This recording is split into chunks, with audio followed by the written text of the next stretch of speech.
agreed to make sufficient changes to the disclaimer which identifies the hijackers by their real names and not just by their Hindu code names, which of course many right-wing groups took offense to because two of the hijackers identify themselves as Shankar and Bhola, which of course is an obvious reference to Lord Shiva, and that to many right-wing groups on Twitter and otherwise was extremely offensive to Hindu religious sentiment. But the larger question still remains. Have the makers of this series remained faithful to the events that happened between Christmas Eve in December of 1999 and New Year's Eve, when eventually these three terrorists were released in exchange for the 150 plus hostages or passengers? Or was there an attempt through this series to try and whitewash terror, whitewash the role of the ISI and the Pakistan-based hijackers? Or the larger question about whether OTT content, which unlike film content or news content or newspaper content, which is all regulated in some form or fashion, should there be stricter regulation of OTT content? But first, the story of how the entire controversy around IC814 has now, at least temporarily, been resolved.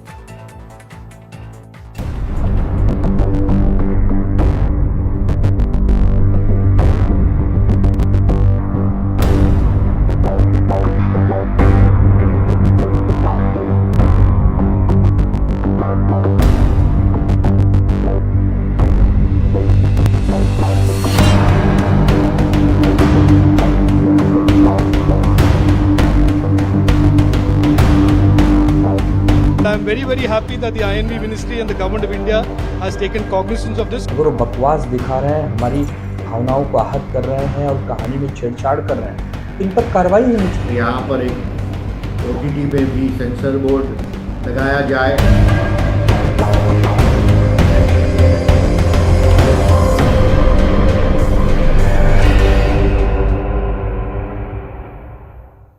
The opening disclaimer has been updated to include the real and code names of the hijackers.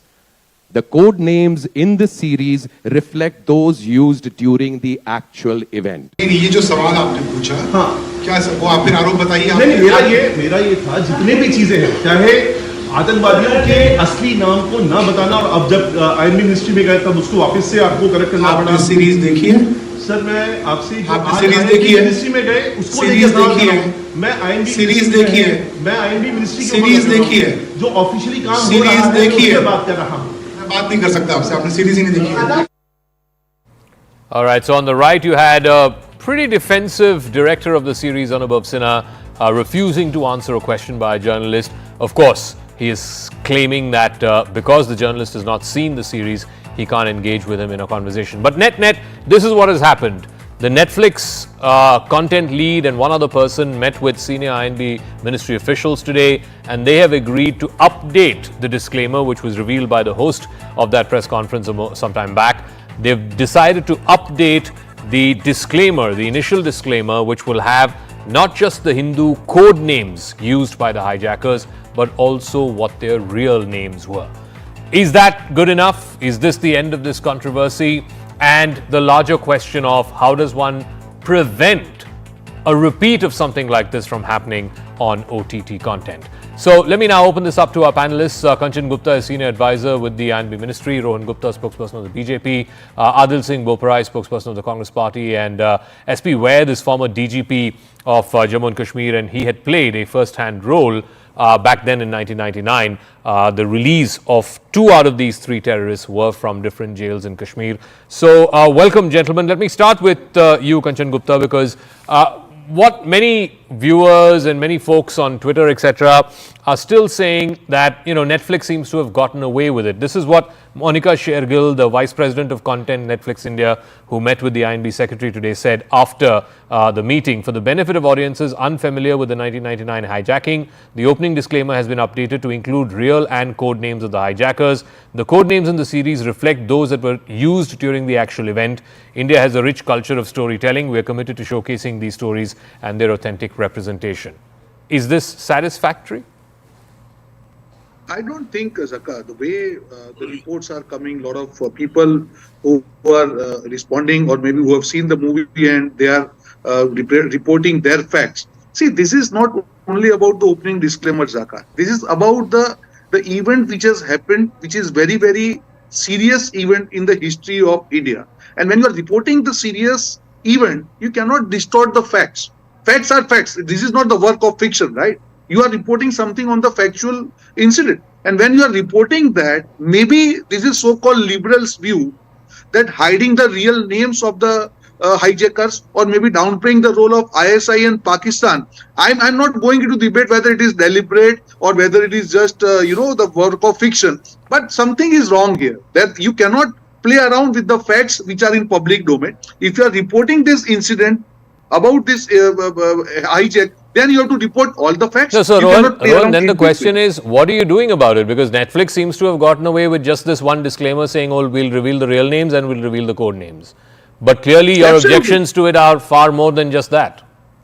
I agree with you, Zaka. I think after this is eye-opener for all of us, and I personally feel that OTT, I'm not saying that you need to control the OTT content, but there has to be certain guidelines or maybe something needs to be done after this incident, because you cannot get away with, playing around with the sentiments of the country. This is a serious issue. So something needs to be done on this. Kanchan Gupta, you heard Rohan Gupta, who's an official BJP spokesperson. He is sort of echoing what many people still feel, that just by putting a disclaimer of the real and code names of the hijackers is simply not good enough. There are other problematic elements in that series, including what many believe is a certain whitewashing of the brutality of those terrorists, a whitewashing of the role of Pakistan and ISI in the entire saga.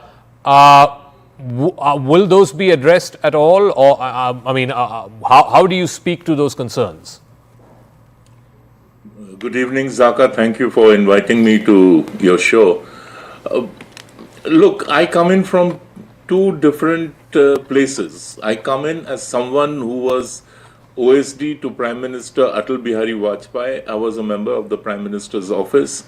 And the IC814 hijacking happened in front of my eyes, in the sense that the whole hijacking saga, it unfolded, unraveled, and was resolved in front of my eyes. So I would not see the Netflix series, merely in terms of the code names that were used without making any reference to the real names of the hijackers. My whole perspective is that it was a very complex story. It was a story which did not begin and end. It did not begin only from Kathmandu. It did not end only at Kandahar. Mm-hmm. There was a foreground to the story. The story happens, and then there are subsequent events which are on account of the hijacking and the cost we paid for it. We all know who was the mastermind behind the Pulwama terrorist attack. Yeah. One of the terrorists we had to release to secure the release of the hostages. We all know that, and it was established even while the hijacking was on, we had established it. We didn't know their real names. We did not know their identity. We didn't know which was the organization they were from. We broke through, we had a breakthrough in Mumbai, and we found four of the facilitators over there. I think 3 were from Pakistan, 1 was from India, if I recollect correctly. And it is from them that we learned that these are the real names of the hijackers, that these are code names which were given to them by their ISI handlers. Okay. And this is how the whole plot was hatched, that it was hatched in Pakistan, that it was an ISI-sponsored terrorist attack on India in the skies. So all these details were known even before the story was over. And subsequently, the people keep on referring to the Home Minister's statement, which was issued, which sort of chronicles from first day to last day everything that happened. that, oh, go and look at the statement. It also gives you the names, this Bhola and Shankar or whatever. But the statement is much more than those 4 names or 5 names. The statement is about ISI's involvement, of Pakistan's involvement as a terror sponsoring country, as the criminality of ISI's involvement. And at the end of the series, what do you see? Oh, Pakistan was totally not in the loop. ISI was not in the loop, and they were totally taken by surprise. My foot. So Adil Boparai, I think this is part of the problem. Tomorrow Pakistan is going to come up and say, your people have made a serial which gives us a clean chit, which whitewashes all the allegations you had leveled against us, so you have nothing to say. So Adil, this is part. Is my current profile or my current engagement with the government. I not want to talk about what happened at today's meeting. That remains undisclosed. But all I can say is that all concerns were put on the plate, and all the issues we have with this particular serial were put on the plate. And Netflix, as a content platform, as an intermediary, they cannot take the position that we don't know about the content, the authenticity of the content, etc. They have to be aware of what they are putting out. They have to take responsibility for what they are putting out, and they have to be concerned. So, if they want to be in this country, they have to be concerned about this country's sentiments. Interest. Okay, let me ask Adil Boparai. You know, the worry, Adil, is that from day one, yesterday I spoke to General Malik, who was the army chief at that time. I have a conversation with Mr. Dulat, who was the RAW chief at that time. These were all players who were first-hand involved in this rescue operation. And all of them said one thing straight up to me, that it was clear to them right from the first day when this happened, that the people who were behind the scenes, who were supporting and fomenting and getting this done through the hijackers, were the ISI and were Pakistan and were then General Musharraf's regime. But the series, unfortunately, as Kanchan Gupta said a moment ago, Adil, tries to whitewash the role of the Pakistani state and the ISI in particular, even in the end where it says that the ISI was not even called for the celebration when Masood Azhar was released and brought into Pakistan. So the point is that is a distortion. That is an outright lie. In fact, Mr. Dulat's conversation, which I'll play at the end of this debate, he even says that whole thing about a raw agent in Kathmandu calling and warning about something like this happening. All of this, he says, is big BS. So if the makers say they want to be authentic to the code names that the hijackers used, then they better be authentic to everything else that happened around the hijacking. Well, Zaka, I find this quite ironic. Who's in government? The BJP is in government. The IB, the Information and Broadcasting Ministry, is headed by a BJP minister.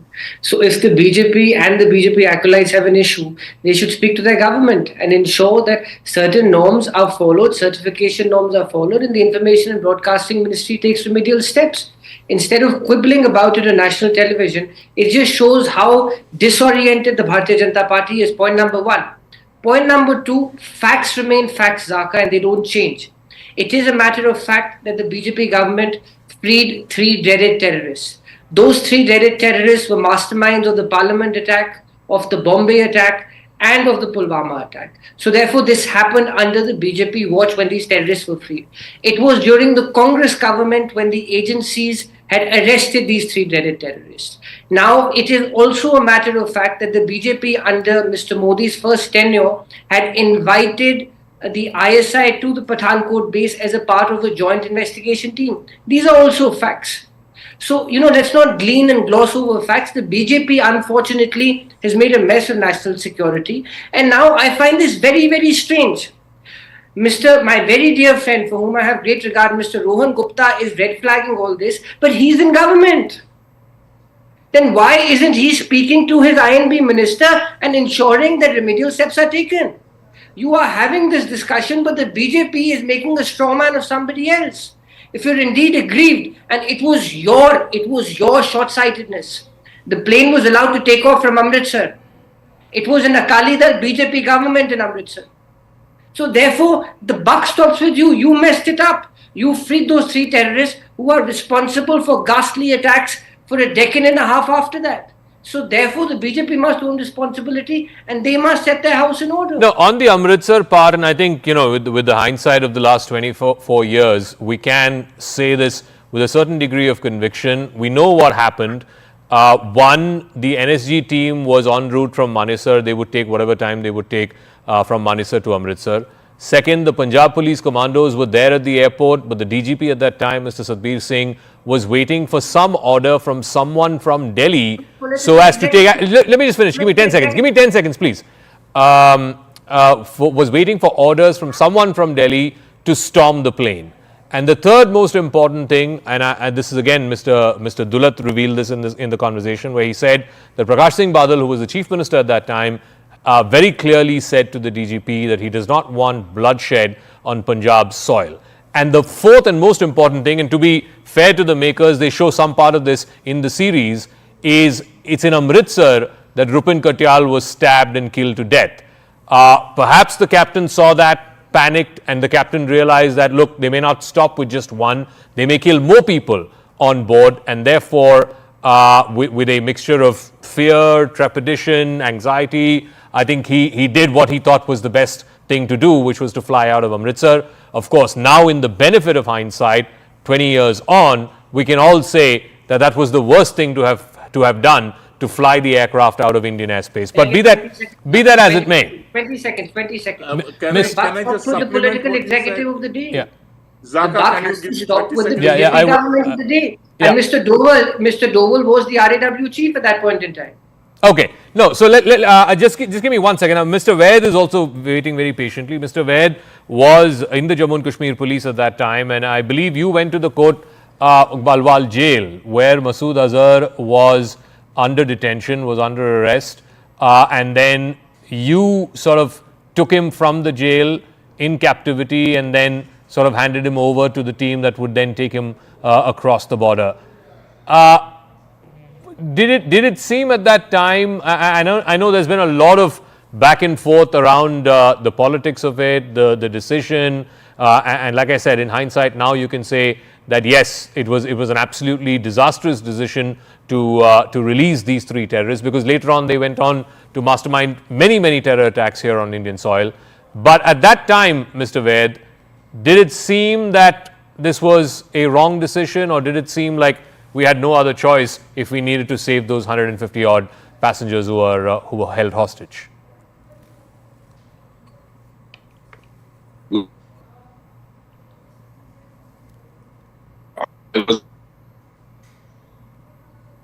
Leave this terrorist like. Okay, I think there's a bit of a problem with Mr. Vaid's video and audio link.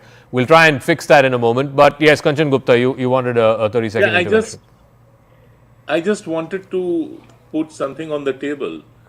When IC814 was happening, the then government had taken the opposition into full confidence. Every critical meeting was also attended by the 3 senior-most leaders of the Congress, Mrs. Sonia Gandhi, Mr. Manmohan Singh, and Mr. Pranab Mukherjee. Each meeting, and after each meeting, they came out and issued the same statement again and again, that at this moment of national crisis, we stand with the government, we are with the government, and we will endorse any decision taken by the government, provided not a single life is lost. Now, when you want some sort of when you want a process where everybody agrees to what you plan to do, and then there is this rider that there should not be a single life lost. The only option is that you drive a hard bargain with the hijackers or their sponsors, and you pare it down to the barest minimum possible. What they began with is not in the public domain. What is in the public domain is what was finally given to them. Okay. At that point of time, nobody had any inkling that these three would then go ahead to pull off Pulwama, Bombay, and other attacks. Okay.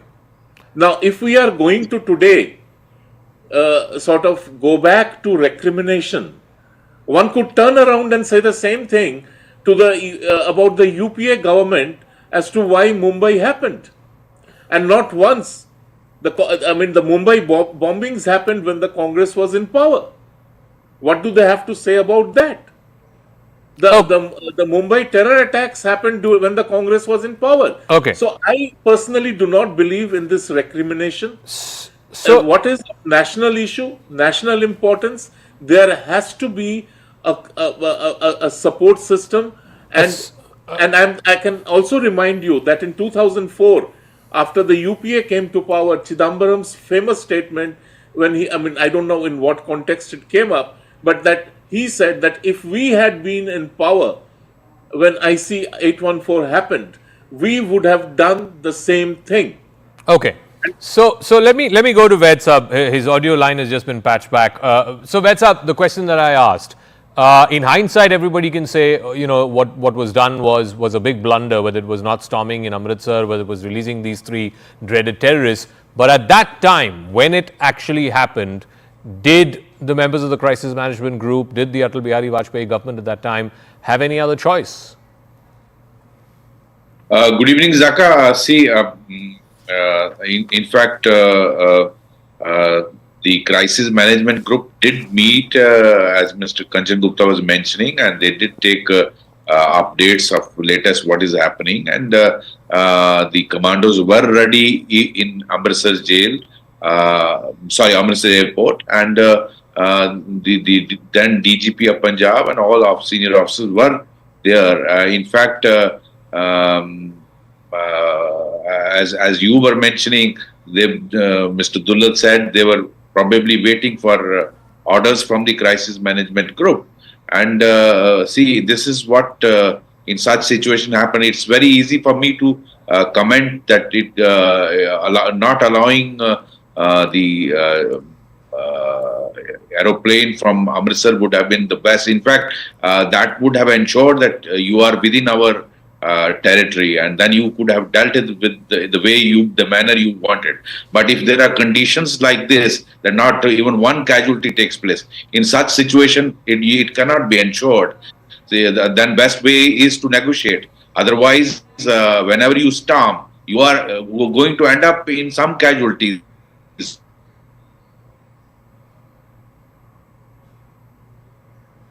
All right, I think that line is frozen again. I'm really sorry about this. But Rohan Gupta, please respond to what your good friend Mr. Adil Bopara is saying, that if these concerns are still persisting, then you are in government, you are in power.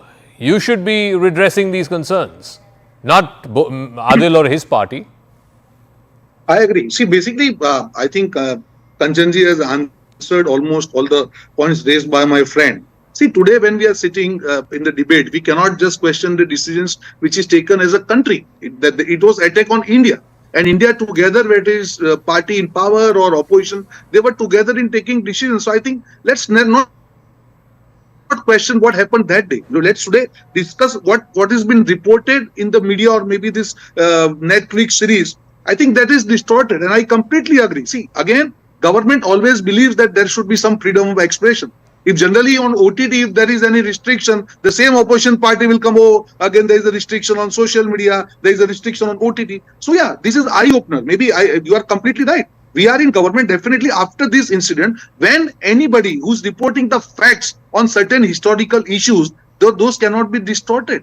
Because somewhere you are having impact on our culture, somewhere you are having impact on the people who have lost their lives behind these incidents. when you are downplaying the role of ISI or Pakistan, I think you are doing something seriously wrong to the country's reputation. So I think these are the questions which have come up now. Adil, the selectiveness is the problem. That okay, you want to say fine. These were the names that were used by the terrorists. You're being true to what happened on board the flight, and therefore you're only showing their code names and not revealing their real names. Fair enough.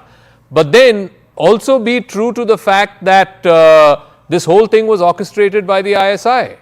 I mean, the problem is the selectiveness. The same ISI, Dr. Manmohan Singh goes to Sharm el-Sheikh and says Pakistan and India are both victims of terror. Mr. Navjot Sidhu, from your state, when he was state president of your party there, goes across the border and hugs General Bajwa, the army chief at that time. The attempt to normalize the behavior of a terror state, whether it is by the Netflix maker, the series makers, or whether it is by different political entities at different points of time. That's the concern. That is the larger concern. Adil. Zaka, 2-3 points. Number one, the BJP has a track record of politicizing terror incidents. Do I need to remind you when the Mumbai attack happened, Mr. Modi, at a stone's throw away, was busy giving press conferences and taking political potshots at the government of the day? So therefore, Mr. Kanchan Gupta must look within. He must introspect on the conduct of his own party, number one. Number two, when you quote Mr. Navjot Sidhu and the others, do I need to remind you that Mr. Modi went uninvited to Rawalpindi in Pakistan to meet Nawaz Sharif? Uninvited. Number three, who invited the ISI to Pathankot Air Base? It was Mr. Modi. You and I and Mr. Gupta can continue to deride and rightly deride the ISI. However, it was Mr. Modi who invited the ISI to an important and a sensitive military installation. So please understand, the BJP is making a mess of national security. Okay. They use national security as a pretext to garner political votes. But unfortunately, the buck stops with the BJP. IC814. Okay. I also want to bring Ved Saab back because I think his line is back. So SP Ved, the point is again this. Okay, you don't have him. Okay, sorry. Yeah, Rohan. Yeah, sorry. So I think when my friend has decided that he has to make this debate political, now let me come in here. Recently in Jammu Kashmir, their ally says that they want dialogue with Pakistan after whatever has happened. Does Congress endorse that? I'm talking about the recent fact. He's going in the history. Do you endorse the discussion or the dialogue with Pakistan, the free trade along LOC? Do you endorse that? So come on, I think, Adil, this is not the point. We are discussing the serious issue where so-called liberals, they are happy that the identity of the is not reflected in the Netflix series. I'll give Kanchan Gupta the final word. I think the larger concern, Kanchan Gupta, and I think you referred to this earlier on in one of your posts as well, is look, it's not a comparable example because our histories are different, our geographies are different, but look at what's been going on between Israel and Hamas over the last almost a year now. There are still, even today, over 100 Israeli hostages in Hamas captivity, and they are still not holding out for a ceasefire deal on Hamas's terms. Can India ever think of such a thing at all? Because do we as a nation collectively have that mentality? It's all great for politicians to say, oh, we won't negotiate with terrorists. But when push comes to shove, when a plane gets hijacked and when there are real lives at stake, we seem to debunk that, or we seem to not take that very particularly seriously. Well, a very good point raised by you, Pasha. Zaka, the whole thrust when it is that you have to act like a he-man, like you have to be a toughie. It's very easy, like you said. Expectations are also very predictable. But since you gave the example of the ongoing conflict between Israel and Gaza, there are hostages still being held by Hamas. Yeah. Israel is fully aware of the consequences of continuing with military action. Yet they are not calling off the military action. And the latest is Hamas has begun killing those hostages one by one by one. So they are executing those hostages. But Israel remains determined that we shall not negotiate at the point of the gun, or we shall not negotiate at the cost of our hostages. So this is one reality. The second reality is, since this question keeps on coming back, why wasn't commando action taken at Amritsar airport, etc., etc.? Nobody wanted bloodshed over there. The fact is, the police chief at that time made it very clear that I can send my men in, but I cannot assure you of what will be the consequences. We had no idea whether they had explosives with them. We had no idea whether what sort of a response would be there from the terrorists, from the hijackers. Okay. What if they had set off explosives, or they had already set up in the plane? So we not only we, but any government works around possibilities. They keep on, and as I said, what was the main purpose of the government of the day? That nobody should be harmed. Okay. And that is something which is falling off the radar. Now, coming back to the serial, which we began discussing. I really have to wrap up. I'll just take over 5 time. seconds. Okay. I'll just take 5 seconds. The purpose of the serial has come out at today's press conference held by the director and his group of actors. Nasiruddin Shah says, when he was asked, "Do you remember the hijacking? And what was your reaction at that point?" And he says, "Oh yes, I remember. And my reaction was, oh my God, I hope this does not let off or trigger another wave of Islamophobia." So that was their concern, not the nearly 200 people on board that flight. The team's concern was that whatever they show should not trigger Islamophobia, not the agony, the horror, the excruciating experience of being held hostage for 7 days, of seeing a passenger being killed in front of you. All right, I got to wrap up. I'm completely out of time. Thank you very much to all our guests for joining us. Like I said, for now, this seems to have blown over. But let's just play out that interview chunk that I did with Mr. Dulat, who was the RAW chief at that time and who was one of the insiders in the crisis management group shaping India's response to this dastardly hijacking. One of the insiders who had a ringside view of all of those events is Mr. A.S. Dulat. He was the head of the Research and Analysis Wing, India's external intelligence agency, back in December of 1999 when the IC814 hijacking happened. Thank you very much, Mr. Dulat, for speaking with us here on CNN News 18. I don't know if you've got a chance to see this series, but some of the criticism against this series is twofold.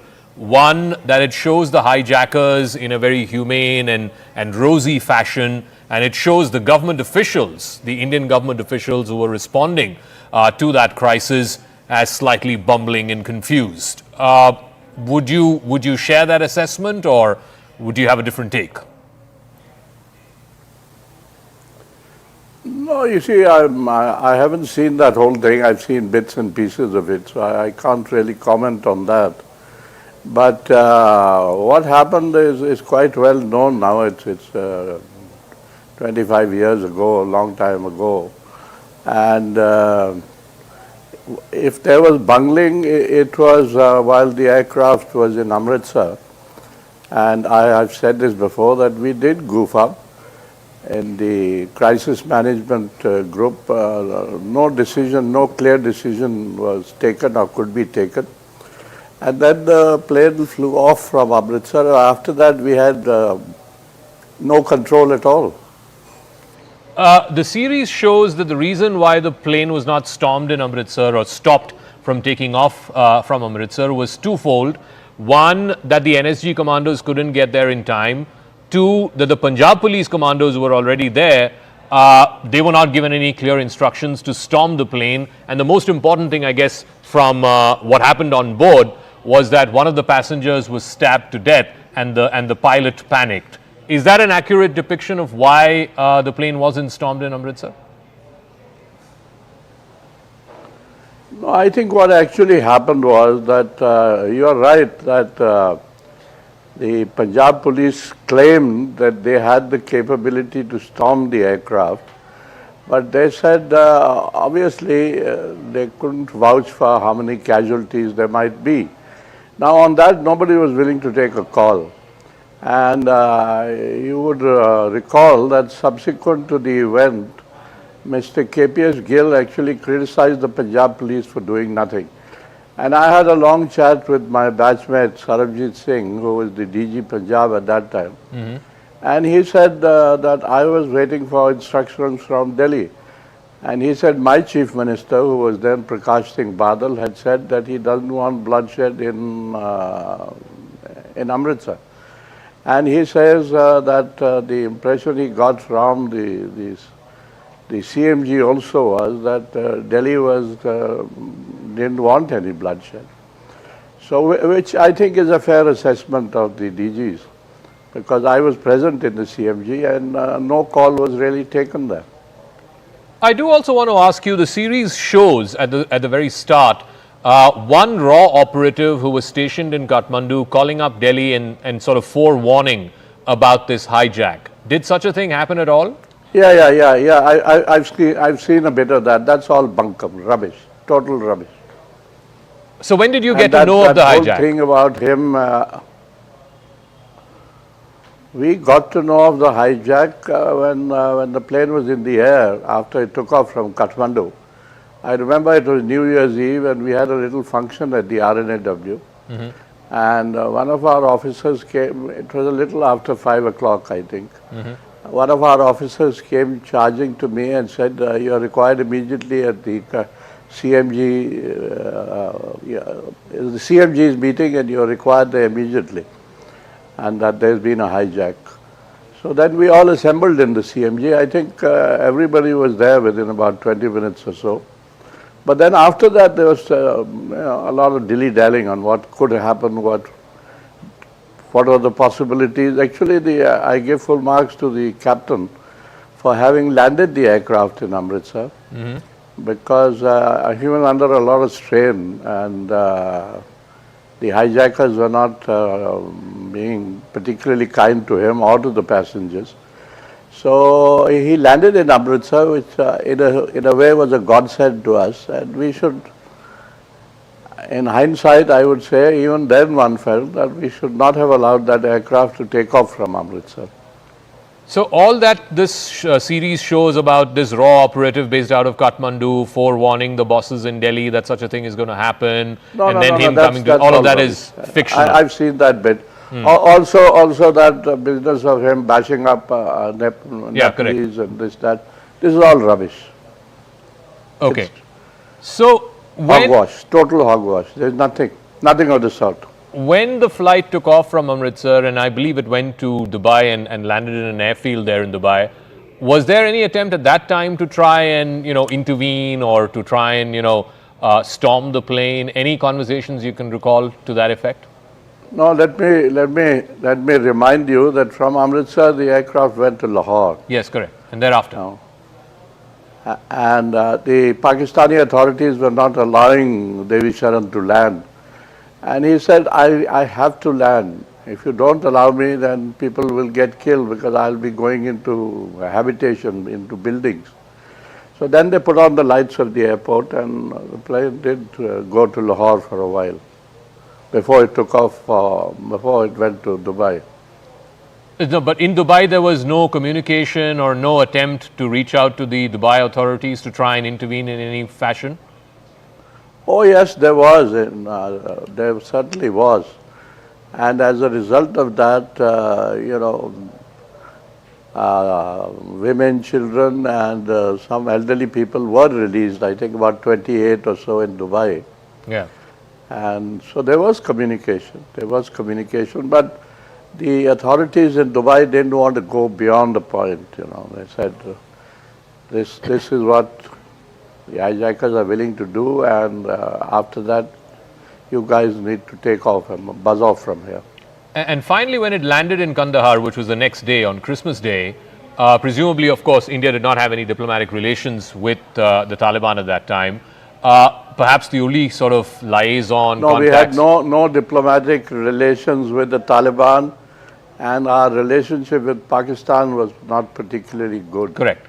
At that point of time, yeah. It was right after the Kargil war. But when it landed in Kandahar, was there any attempt by RAW or any other agencies to try and reach out and engage the Taliban? Because the series seems to suggest that Mr. Mutawakil, who was the Taliban's foreign minister at that time, played an important role in securing the release of the hostages.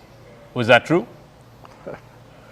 Yeah, that's not really true. No, not factually correct. No, in fact, I can tell you that the loneliest person during that 1 week from Christmas to New Year was Mr. Jaswant Singh, and he tried umpteen times to call Mutawakil, but Mutawakil would not take his call. And neither would the Americans nor with the Brits, because everybody was celebrating Christmas. And poor Jaswant Singh was, he was in a hole, and he felt guilty, no fault of his, but he felt that, he couldn't get to anybody. Like you said, on the 30th of December, the decision to release those three dreaded terrorists, Masood Azhar, Omar Sheikh and Mushtaq Zargar, you had the rather unenviable task of going to Srinagar and convincing Farooq Abdullah, who was the chief minister then, to do this. What was the kind of response you were met with? Yeah. Now, firstly, it was not Srinagar, it was Jammu, because it was winter and the government was in Jammu. Okay. So once this decision was taken by the Cabinet Committee on Security, then somebody suddenly realized that, we would have to speak to the Chief Minister of Jammu and Kashmir, because 2 out of 3 were in Kashmir, lodged in jails in Kashmir. Mushtaq Zargar was in Srinagar jail, and the other fellow, Masood Azhar, was in Kot Balwal. So somebody needed to speak to Farooq. And I was told to go and speak to him. So I asked Mr. Jaswant Singh, I said, I'll go by all means, but please speak to him before I go there, so that at least he knows I'm coming. And Mr. Jaswant Singh spoke to Dr. Farooq Abdullah. And then I went back to my office and I called up Dr. Saab and I said, I'll be coming. And he said, come, be my guest. But I wasn't exactly his guest, because he gave me hell for close to 3 hours there, And he said, everything that you guys are doing is wrong. And he banged the phone, he rang up Advaniji in between, he rang up Jaswant Singh in between, and he cursed the hell out of Delhi. That was it. I want to get a final question from you. Was there any lessons learned from what happened in Kandahar? Because obviously there was a lot of flack for the government and the manner of its response, not just the fact that it was not stormed in Amritsar. Yeah. There'll always be flack for something like that. But I can tell you, and I've said this umpteen times, that our last chance was in Amritsar. And once the aircraft flew out of Amritsar, that was the end of it. So if there is any lesson to be learned, that while you have an aircraft in Indian territory, don't let it go. But all these things are easier said than done. There is one other lesson, and I won't call it a lesson, but that's the reality of what goes on in life and what happened. After all this happened, the UPA government came, and this matter was raised in Parliament. And the UPA government said, we will never negotiate with terrorists. And I'm very happy to say that Mr. Jaswant Singh stood up and said, as a matter of principle, yes, we do not negotiate with terrorists, but there will be times when you will also have to negotiate. And he was absolutely right, because everybody negotiates. We talk big, but everybody negotiates. Even the Mossad negotiates, the Israelis negotiate, the Americans negotiate, everybody negotiates. Okay. All right, Mr. Dulat, we'll leave it at that. Thank you very much for joining us.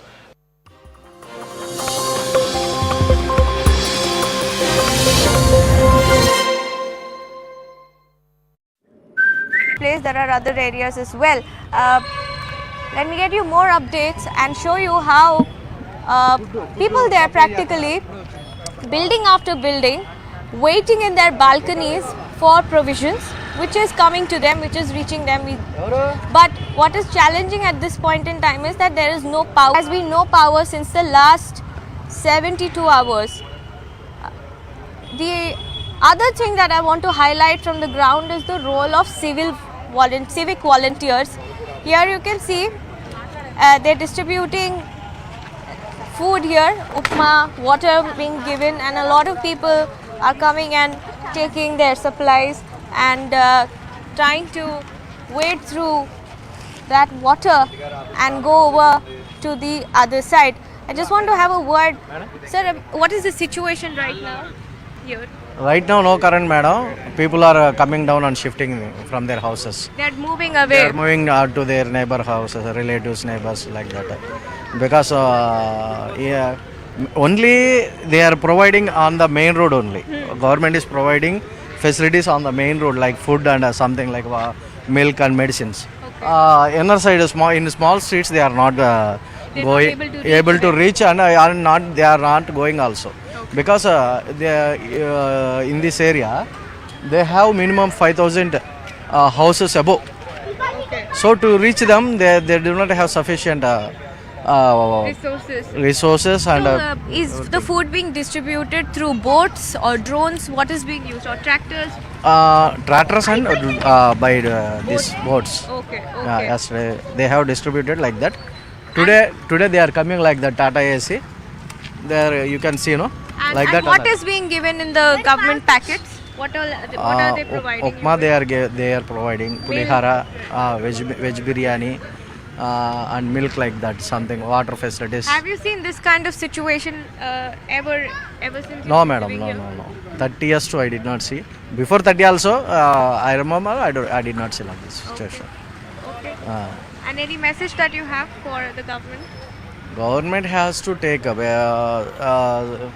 I can say this is the problem because of every senior government worker, because they have to plan according to the situation to shift this water from here to out area, because people are shifting from here. Then what they can do? Today they lost a lot of instruments which they have in offices and vehicles, cars. Everything is damaged totally. Bores, septic tanks, everything is damaged. The scale of damage is definitely staggering, and there you can see the way people are carrying food packets one by one, and this is not just one trip. They have to make several trips, especially those who are living at the frontal part, to come over to this side, take the food, go back, and on the other end there are some government resources there who have been distributing food. But yes, Chief Minister Chandrababu Naidu has also said that they've been targeting last mile reach, and that is a big challenge at this point in time. Though Chief Minister has been relentlessly touring different parts of the city, but last mile connectivity is one big challenge. They say 70% of it is done, and the remaining they will be able to achieve 100% target only when rest of the resources come in terms of NDRF, SDRF, local volunteers, all the hands on the deck, and that is certainly happening on the ground. But given this unprecedented situation, it may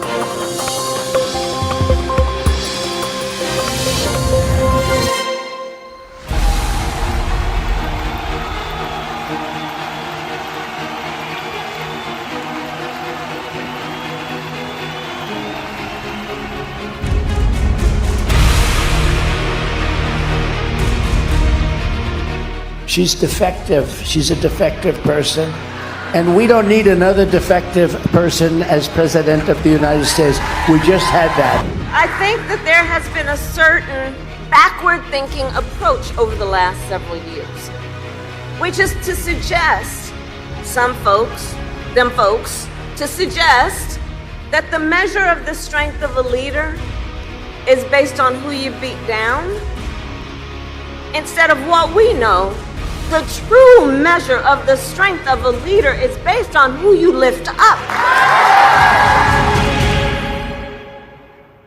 With less than 10 weeks remaining for the upcoming US presidential elections, the race to the White House is becoming extremely close. Vice President Kamala Harris is maintaining a narrow lead nationally over her Republican challenger, former President Donald Trump. These surveys were conducted after President Joe Biden's exit from the 2024 presidential race and after the Democratic convention, which happened in Chicago in the third week of August. Some of these polls have also been conducted after Trump managed to get two key endorsements, first from independent Robert F. Kennedy Jr. and then later Democrat-turned-Trump supporter Tulsi Gabbard. But neither endorsement seems to have been able to move the needle decisively in favor of Trump.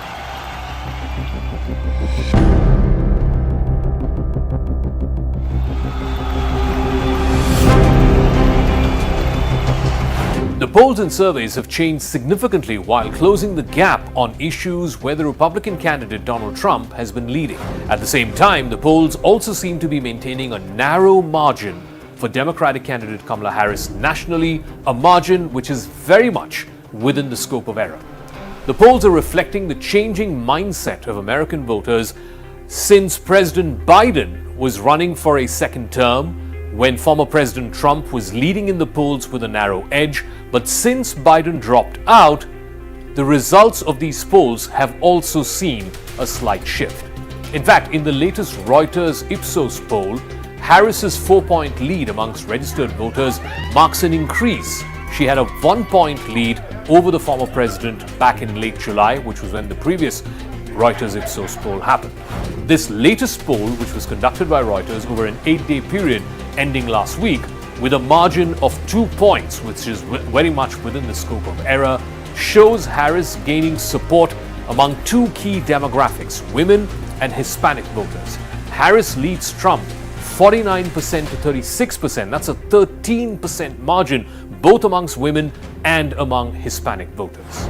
These are two key voting groups that Harris's campaign is going all in on for November. Across 4 different Reuters polls conducted in July and later on in August, Harris held a 9-point lead among women and a 6-point lead among Hispanics.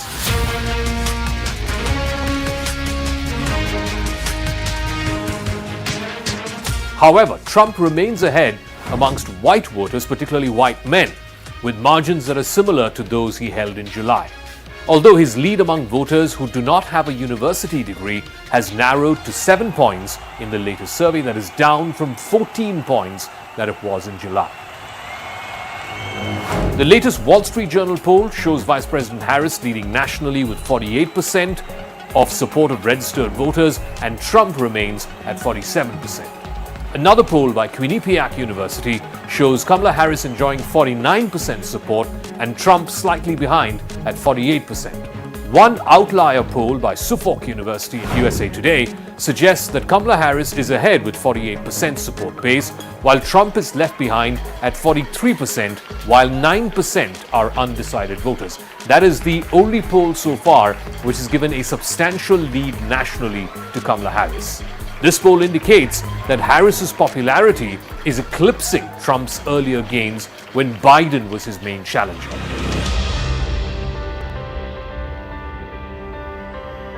The findings of these latest polls highlight the shifting landscape of the US presidential race over the summer.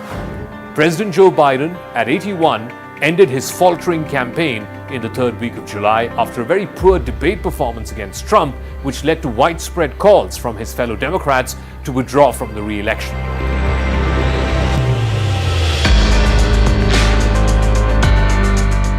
Since then, Harris took over. She became the Democratic candidate. She quickly managed to rally the support of both the party leadership and the rank and file. She's gained ground against Trump in both the national polls as well as, more importantly, in the critical swing states. While national surveys provide valuable insights into voter sentiments, the winner of the presidential race is ultimately decided by the state-by-state results of the Electoral College, and there, a few battleground states are likely to be decisive.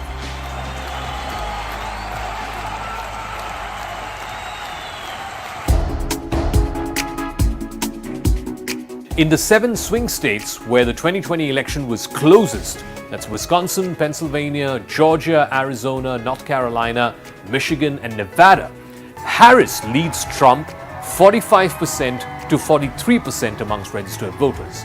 It's clear that running against Harris poses a greater challenge for Trump given the shift in these numbers. But certainly, like I said, the margin is very much within the scope of error, and therefore this is not a lead that is insurmountable between now and November. Meanwhile, according to a Fox News poll that was released last week, Harris now holds a lead over former President Trump in 3 out of the 4 key Sun Belt states. That's Georgia, Nevada, Arizona, but in North Carolina, it is Trump who is leading Harris by a percentage or so. So in these 3 states, that's Arizona, Georgia, Nevada, it is Harris who is leading with a 1-point advantage, 48% compared to Trump's 47%, whereas in North Carolina, it's almost a dead heat, but Trump has a slight advantage there. Now, since officially accepting the Democratic nomination last week, Harris has toured battleground states including Georgia and Pennsylvania multiple times. These are the 2 biggest states out of the 7 battleground states, and these are both states where Biden had won in 2020, but he was significantly losing support before ending his campaign in July.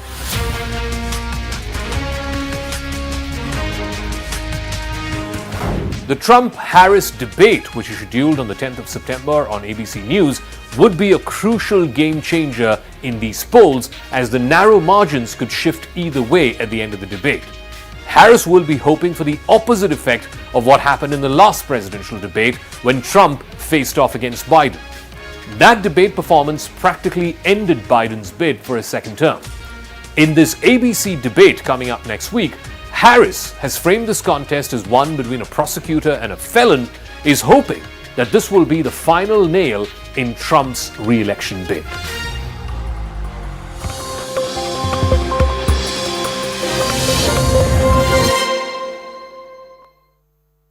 Presented by period of time. We'll get you these ground reports with video journalist Venkatesh Swastik of CNN News 18.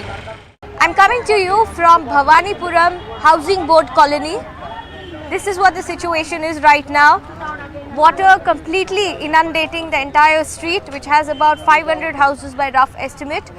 Though the water level has gone down, it was up to almost 3 feet on Saturday, Sunday during the torrential rainfall. Though the water level has receded, but life has certainly come to a standstill, and there you can see the way people are struggling. You can see a woman there collecting her supplies and provision that has been just provided by the volunteers of the state government, and now making her way to her house. She says that while everything is being given to them, it is only the lack of clean water for utility purpose. They have drinking water, they have milk to consume, they have food which is being given, but the lack of water for utility purpose, that is making a little bit of challenge here for them. And in fact, take a look at this entire colony. The water came up to the first floor in many houses, and this is a low-lying area. The Budumeru rivulet is just a few colonies away, and the water from there. But this is the first time that the rivulet has thrown up, and for the first time in I think almost 20 years, this entire area has been inundated like this. Not just this place, there are other areas as well. Let me get you more updates and show you how people there practically building after building, waiting in their balconies for provisions, which is coming to them, which is reaching them. But what is challenging at this point in time is that there is no power, and there has been no power since the last 72 hours. The other thing that I want to highlight from the ground is the role of civic volunteers. Here you can see they're distributing food here, upma, water being given, and a lot of people are coming and taking their supplies and trying to wait